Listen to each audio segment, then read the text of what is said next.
Medyo tapos na kami magsabunan. Hindi ka na? Well, haharapin natin talaga. Ganun yun. Hindi kami konsentidor, pero we correct in private. Siyempre, kailangan yung malaman na ginagawa naman namin yung mga tama at mga the best na paraan paano manghingi ng sorry. So, tinuro na namin kay Yana kung ano yung mga mali. Hindi kami nagkukonsinte. Hindi lang namin yan ginagawa in public. So, tignan natin. Punta natin. Hanapin muna namin. Yan, so, punta na natin ha. Okay ka na ba? Tanggap mo na? Ha? Okay, that's good.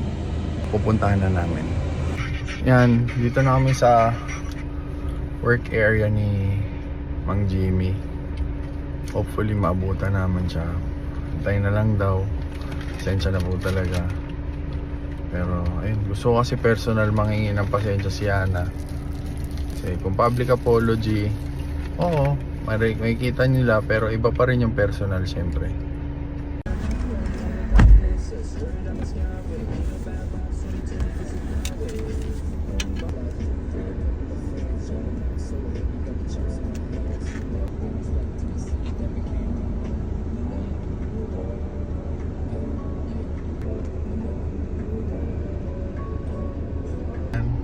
O'clock.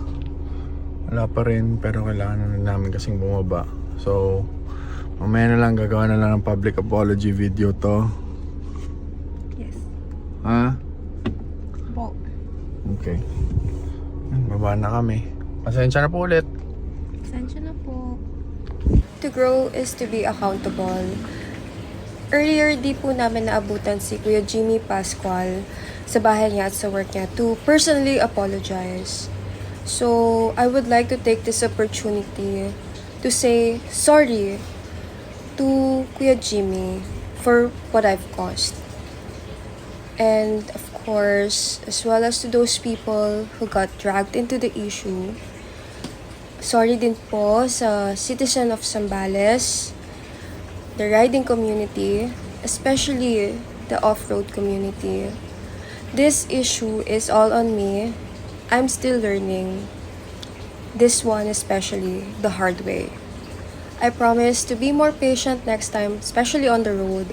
And I'll listen to my ates and kuyas more. Na-feel ko na po yung mundong maraming galit and ayoko na pong maulit po yun. Again, sorry po at pasensya po ulit. Maraming salamat po.